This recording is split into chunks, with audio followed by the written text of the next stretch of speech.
Hello everyone, my name is Chandan Singh. So guys, business English देखते हैं आज क्या है हमारे पास।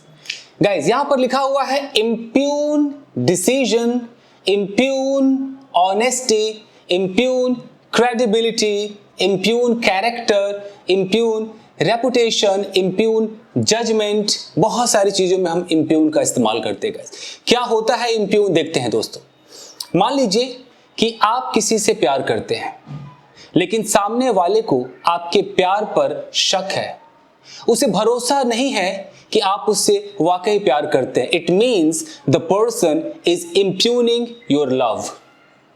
आप ईमानदार हैं, लेकिन आपके सामने जो व्यक्ति है उसको ऐसा लगता है कि आप ईमानदार नहीं हैं। वो आपकी ईमानदारी पर शक करता है, उसे यकीन नहीं है, वो आपकी ईमानदारी पर सवाल उठा रहा है। It means the person is impugning your honesty. तो बिजनेस इंग्लिश में इम्प्यून के साथ डिसीजन, जजमेंट, ऑनेस्टी, क्रेडिबिलिटी इसका इस्तेमाल होता है। यानी कि किसी ने एक जजमेंट दिया, लेकिन आपको उसके जजमेंट पर भरोसा नहीं है, आप उसके जजमेंट पे सवाल उठा रहे हैं। It means you are impugning the judgement of the जज। समझ रहे हैं? क्रेडिबिलिटी, आपको यकीन नहीं है, तो इम्प्यून का मतलब ही होता है कि आप क्वेश्चन उठाते हैं, आपको भरोसा नहीं है, आप उसे फाइट करते, उसके खिलाफ आप जाने लगते हैं। It means you are impugning the honesty, you are impugning the credibility, you are impugning the decision. आपको यकीन नहीं है। तो आप बिजनेस इंग्लिश में तो यूज कर ही सकते हैं, साथ में आप घर परिवार में भी यूज कर सकते हैं कि ओ, तो तुम्हें मेरे कैरेक्टर पर अब भरोसा नहीं है, मेरे कैरेक्टर पे उंगली उठा रही हो, तुम सवाल उठा रही हो मेरे कैरेक्टर पर। You are trying to impugn my character, how dare you. Never try to impugn my character. I love you a lot and you are impugning my love।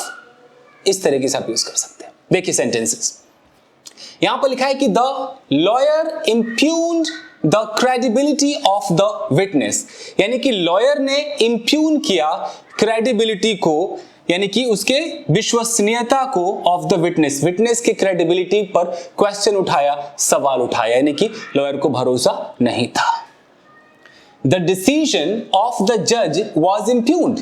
जज का जो डिसीजन था, जो निर्णय था, उसको इम्प्यून किया गया, यानी कि उस पर सवाल उठाया गया। तो समझ गए इम्प्यून क्या होता है। तो आप इम्प्यून के साथ ये सारी चीजें यूज कर सकते हैं। Decision, honesty. इम्प्यून को आप चेंज करेंगे टेंस के according. You are impugning, you always impugn, you have impugned, you impugned that day. आप ऐसे चेंज करेंगे। इम्प्यून है ये, इसको सही से प्रोनाउंस करेंगे, इम्प्यून है ये, यहां पर ये जी साइलेंट है। Getting the point. So impugn, decision, honesty, credibility, character, reputation, judgement, ये सारी चीजें।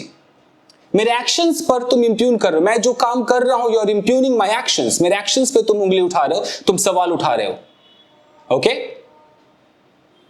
यही था आज के लिए। अगर आप चाहें तो इसका स्क्रीनशॉट लीजिए, वीडियो को लाइक जरूर कीजिएगा, क्योंकि व्यूज बहुत कम आते हैं और मैं बहुत ही इंपॉर्टेंट चीज आपको बता रहा हूं। आपको एहसास हो रहा होगा कि मैं आपको क्या पढ़ाने की कोशिश कर रहा हूं, लेकिन व्यूज नहीं आते हैं।